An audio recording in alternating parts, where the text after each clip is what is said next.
Hello focus, आज जिस opportunity के बारे में हम लोग आपस में बात करने वाले हैं, ये अपॉर्चुनिटी का पार्ट हमारे सभी फ्रेश लॉ ग्रेजुएट यानी कि फ्रेशर्स बन सकते हैं और साथ ही साथ हमारे प्रैक्टिसिंग एडवोकेट्स भी इस अपॉर्चुनिटी का पार्ट बन सकते हैं। तो आज जो अपॉर्चुनिटी के बारे में हम लोग आपस में बात करने वाले हैं, ये अपॉर्चुनिटी हमारे district legal services authority Pune में निकाली गई है, जिसको आप सभी लोग डालसा के नाम से जरूर जानते होंगे। डालसा ने अपनी ऑफिशियल वेबसाइट पे 17 ऑफ मार्च 2025 को ये डिटेल्ड एडवर्टाइजमेंट पब्लिश किया है regarding recruitment for various positions. हम इन वेरियस पोजीशंस के बारे में बात करेंगे कि कितनी नंबर ऑफ वैकेंसी हमारे लॉ ग्रेजुएट्स के लिए निकाली गई है, क्या एलिजिबिलिटी क्राइटेरिया हमारे लिए रखा गया है और कौन सी डेट से पहले हमें इस फॉर्म को फिलअप कर लेना है ताकि हम लोग इस पूरे रिक्रूटमेंट प्रोसेस का टाइमली पार्ट बन पाए। ये सारी डिटेल्स आप सभी कैंडिडेट्स के साथ शेयर करने से पहले एक इंपॉर्टेंट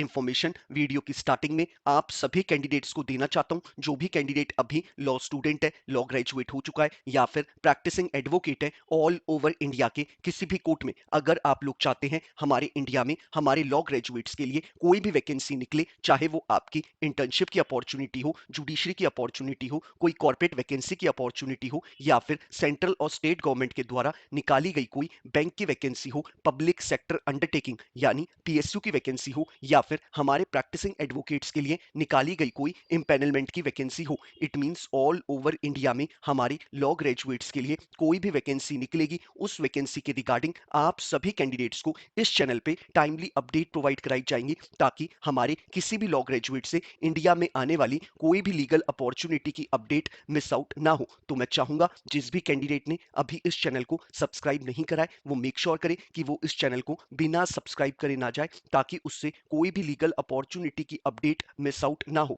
तो बात कर लेते हैं हम लोग आज के इस डिटेल्ड एडवर्टाइजमेंट के बारे में। District legal services authority Pune, जिसको हम सभी लोग डालसा पुणे के नाम से जानते हैं, इन्होंने 17 मार्च 2025 को ये डिटेल्ड एडवर्टाइजमेंट अपनी ऑफिशियल वेबसाइट पे पब्लिश किया था और इस डिटेल्ड एडवर्टाइजमेंट के थ्रू हमें जो अलग अलग डेजिग्नेशन ऑफर करी जा रही है वो हमें 3 डेजिग्नेशंस ऑफर करी जा रही हैं और तीनों ही डेजिग्नेशंस के लिए एलिजिबिलिटी क्राइटेरिया बिल्कुल अलग अलग रखा गया है। सबसे पहले हम लोग बात कर लेते हैं अपनी पहली डेजिग्नेशन के रिगार्डिंग जो हमें डालसा पुणे ऑफर कर रहा है, chief legal aid defence council की। इसमें जो इन्होंने एलिजिबिलिटी क्राइटेरिया हमसे मांगा है, इन्होंने बोला है कि कैंडिडेट को एज अ प्रैक्टिसिंग एडवोकेट के तौर पे 10 इयर्स कंप्लीट हो जाने चाहिए और उसने अपनी ये 10 साल प्रैक्टिस के क्रिमिनल लॉ को दिए हुए होने चाहिए, तभी कैंडिडेट इस पोजीशन के लिए अप्लाई कर सकता है। साथ ही साथ 10 साल की प्रैक्टिस के साथ इन्होंने आपको बोला है कि कैंडिडेट की एक्सीलेंट ओरल और रिटन कम्युनिकेशन स्किल्स होनी चाहिए और इन्होंने बोला है कि कैंडिडेट की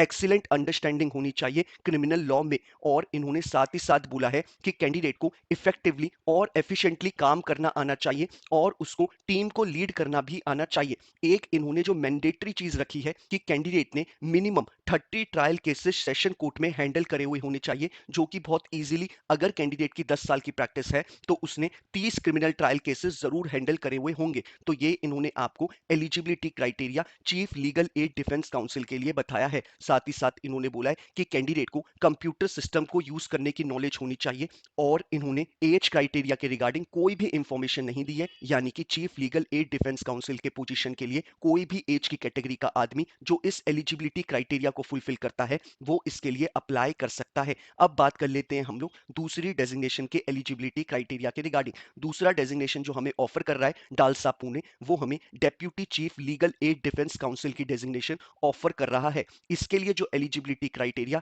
डालसा पुणे ने रखा है, इन्होंने बोला है कि कैंडिडेट को एज अ प्रैक्टिसिंग एडवोकेट के तौर पे 7 इयर्स कंप्लीट हो जाने चाहिए और उसने ये अपनी प्रैक्टिस क्रिमिनल लॉ में मेजरली करी हुई होनी चाहिए, तभी वो इनके एलिजिबिलिटी क्राइटेरिया को फुलफिल करेगा। साथ ही साथ इन्होंने बोला है कि कैंडिडेट को क्रिमिनल लॉ की एक्सीलेंट अंडरस्टैंडिंग होनी चाहिए, कैंडिडेट की ओरल और written communication skill excellent level की होनी चाहिए, कैंडिडेट को लीगल रिसर्च करना आना चाहिए। साथ ही साथ जो मैंडेटरी चीज इन्होंने बोली है, इन्होंने बोला है कि कैंडिडेट ने मिनिमम 20 क्रिमिनल ट्रायल्स में सेशन कोर्ट में अपने नाम पे केसेस को हैंडल करा हुआ होना चाहिए, तभी candidate deputy chief legal aid defence council की पोजीशन के लिए अप्लाई कर पाएगा। याद रखिएगा 7 इयर्स का एक्सपीरियंस क्रिमिनल लॉ में और 20 क्रिमिनल ट्रायल सेशन कोर्ट में आपने करे हुए होने चाहिए, तभी आप इस पोजीशन के लिए अप्लाई कर पाएंगे। और इन्होंने बोला है कि कैंडिडेट को आईटी की नॉलेज होनी चाहिए और वो अपने काम में प्रोफिशिएंट होना चाहिए, तभी वो इस पोजीशन के लिए अप्लाई करे। अब बात कर लेते हैं हम लोग हमारी तीसरी डेजिग्नेशन जो हमें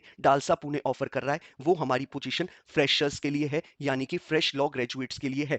और हमारे जो यंग एडवोकेट्स हैं वो भी इस पोजीशन के लिए अप्लाई कर सकते हैं। ये डेजिग्नेशन हमें जो ऑफर कर रहा है डालसा पुणे, वो है assistant legal aid defence council की। इसमें जो एलिजिबिलिटी क्राइटेरिया डालसा पुणे ने हमसे मांगा है, इन्होंने बोला है कि अगर कोई कैंडिडेट हमारा फ्रेश लॉ ग्रेजुएट है वो भी इस पोजीशन के लिए अप्लाई कर सकता है, और जिस कैंडिडेट को प्रैक्टिस करते हुए अप टू 3 इयर्स हो गया है वो भी कैंडिडेट इस पोजीशन के लिए अप्लाई कर सकता है। अगर आपने अपनी प्रैक्टिस चालू कर दी है और आपने अपनी प्रैक्टिस क्रिमिनल लॉ में करी है और अप टू 3 इयर्स आपको हो चुके हैं, यानी कि 1 साल हुआ है या फिर 2 साल हुआ या फिर 3 साल हो गए, तो आप कैंडिडेट इस पोजीशन के लिए अप्लाई कर सकते हैं। साथ ही साथ इन्होंने बोला है कि कैंडिडेट की ओरल और रिटन कम्युनिकेशन स्किल्स अच्छी होनी चाहिए, कैंडिडेट को रिसर्च वर्क आना चाहिए, कैंडिडेट के पास आईटी की नॉलेज होनी चाहिए और वो अपने काम में प्रोफिशिएंट होना चाहिए। साथ ही साथ उसको अपनी एथिकल ड्यूटीज को याद रखना है एज अ डिफेंस काउंसिल बन के। तो ये इन्होंने आपको eligibility criteria assistant legal aid defence council के लिए बताया है।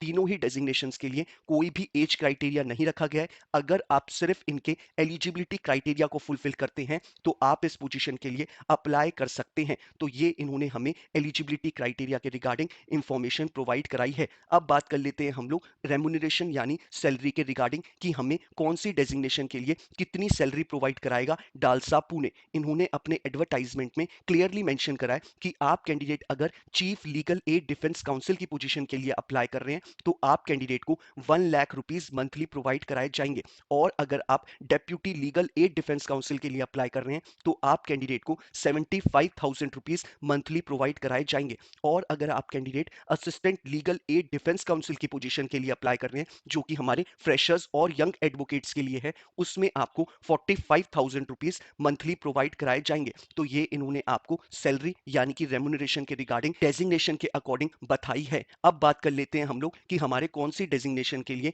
कितनी नंबर ऑफ वैकेंसी निकाली गई है। हमारे chief legal aid defence council के लिए एक यानी कि सिंगल वैकेंसी निकाली गई है। हमारे deputy chief legal aid defence council के लिए 3 यानी कि 3 वैकेंसी निकाली गई है, और हमारे assistant legal aid defence council के लिए सबसे ज्यादा वैकेंसी निकाली गई है जो कि हमारी 6 वैकेंसी निकाली गई है। टोटल इस एडवर्टाइजमेंट में हमारी 10 वैकेंसी रिलीज करी गई है। तो ये इन्होंने आपको एडवर्टाइजमेंट में क्लियरली इंफॉर्मेशन प्रोवाइड कराई है। अब बात कर लेते हैं हम लोग दूसरी इंपॉर्टेंट इंफॉर्मेशन के बारे में, यानी कि सिलेक्शन प्रोसेस के रिगार्डिंग। आप कैंडिडेट्स का कोई भी रिटन टेस्ट डालसा पुणे नहीं कंडक्ट कराएगा, डायरेक्टली आप कैंडिडेट्स का पीआई यानी कि पर्सनल इंटरव्यू होगा। लेकिन ये आप सभी कैंडिडेट्स के फॉर्म्स के रिगार्डिंग पहले उनकी स्क्रूटनी करेंगे। अगर वो फॉर्म बिल्कुल ठीक हुए तो उनमें से कुछ कैंडिडेट्स को शॉर्टलिस्ट किया जाएगा, और शॉर्टलिस्टेड कैंडिडेट्स को ही ईमेल के द्वारा या फिर एसएमएस के द्वारा या फिर वाया पोस्ट के द्वारा डालसा पुणे कम्युनिकेट करेगा कि आप कैंडिडेट्स को कौन सी डेट पे, कौन से टाइम पे और कौन से वेन्यू पे पहुंचना है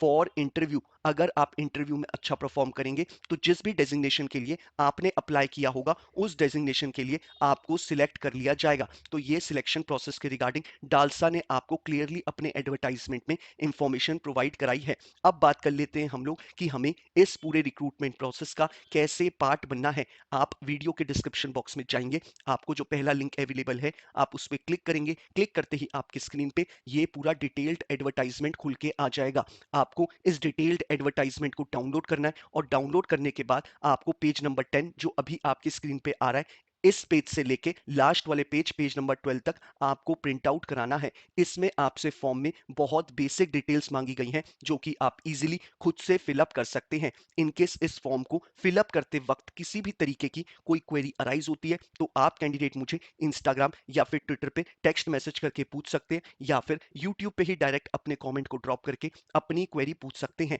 मैं अपने एंड से मेक श्योर करता हूं कि हर एक कैंडिडेट को टाइमली बेसिस पे रिप्लाई कर दूं, ताकि वो अपने फॉर्म को जल्दी से जल्दी फिलअप कर पाए और अपने आगे की प्रिपरेशन उतनी ही जल्दी शुरू कर पाए। आपको इस फॉर्म को फिलअप करने के बाद अपने सारे रेलेवेंट डॉक्यूमेंट्स को इस फॉर्म के साथ अटैच करना है। जैसे कि आप इस फॉर्म के साथ अपने एजुकेशनल क्वालिफिकेशन के सर्टिफिकेट्स की फोटोकॉपी लगाएंगे, अपने एनरोलमेंट सर्टिफिकेट की फोटोकॉपी लगाएंगे, अगर आपके पास सीओपी है तो आप उसकी फोटोकॉपी लगाएंगे, और अगर आपके पास कोई एक्सपीरियंस है तो उस एक्सपीरियंस सर्टिफिकेट की फोटोकॉपी लगाएंगे।